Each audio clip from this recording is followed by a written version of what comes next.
Hello and welcome to one of my favorite topics and one of the topics that I have found to be a rather elusive topic, manifesting money. It's something that everyone's talking about and not everyone has figured out how to do it. It's easy sometimes, it's hard sometimes, and that's what makes it elusive. So we're going to get into this and dissect what it is that you need to do to manifest money and how to accelerate manifesting that money. Most of you are probably aware of the law of attraction, where there's this simple concept called believe, receive. So you're going to ask first and then you're going to believe and receive.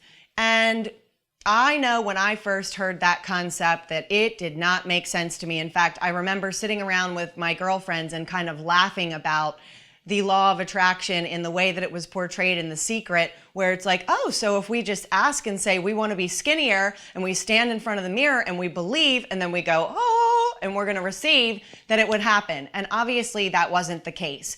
Now, The Secret was a great movie because what it did is it brought a global awareness to the law of attraction that, quite frankly, before that wasn't exactly commonplace knowledge for most people. Certainly the science of getting rich is out there, and Think and Grow Rich, and these ancient texts that speak to the same exact concept. But as far as manifesting money goes, or manifesting things goes, The Secret really did a great job in bringing out an elementary awareness of it. But it certainly isn't that simple. And what will happen as you are setting these 30-day money goals and going into applying these principles and daily writing out, today I feel rich because, and speaking your 30-day mantra every single day, you will find that you get into a momentum because of the consistency.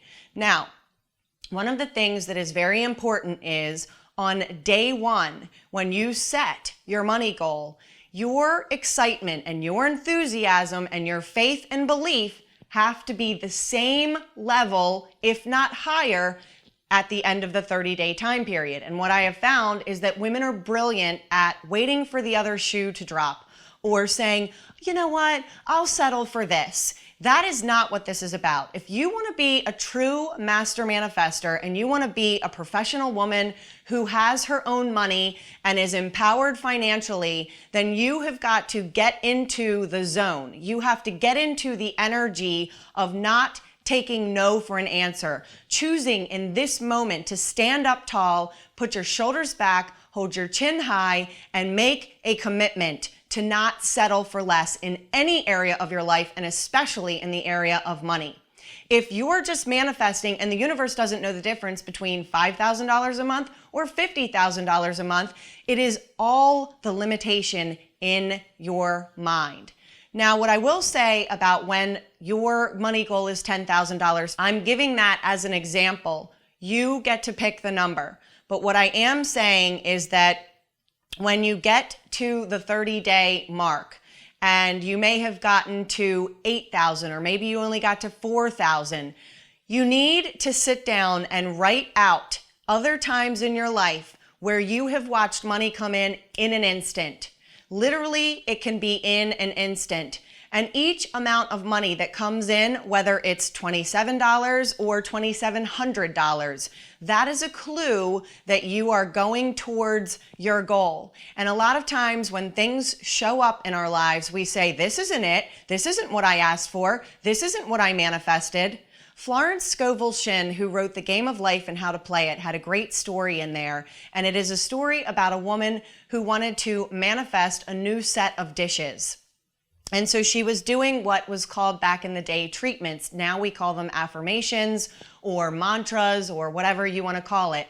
But back in the day, they called them treatments. And I think it's pretty darn cool that there was a woman back in the 1920s giving people treatments to manifest stuff. I just think that is so profound. It's one of my favorite books. And so what was happening was this woman was calling out that she was going to manifest this new set of dishes. And a neighbor came over one day and she brought over one plate that had a chip in it. And she said, listen, I no longer want this plate, and I thought that I would bring it over to you. So what Florence had encouraged this woman to do was to accept that as a sign that everything that she wanted was on its way. Not, why would I get a chipped plate? This isn't what I wanted. This isn't what I was visualizing. This isn't what I was doing my treatments for. That she stayed in faith in the 11th hour. And she began to say, this is a sign. This is a symbol. So in those moments where you're in the 11th hour and you're thinking it can't possibly happen, that is an opportunity for you to stay in faith in the direction of what that number is. Most often, what women will do at that moment is they will begin to shift their faith in the other direction and talk about how it's not showing up, it's not showing up, it's not showing up. That is so common.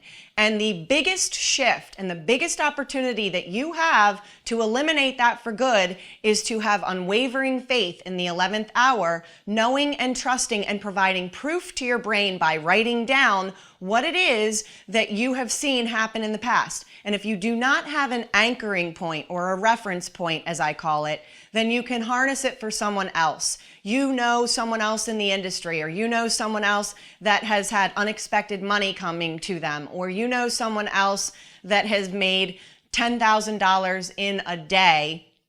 And you can use that as an example of what is possible for you as well. You get in life your musts. You do not get in life your shoulds. So if you're going to be the person that towards the end of the money goal time period, you're going to say, well, you know, maybe $8,000 would be okay, or maybe $3,000 would be okay.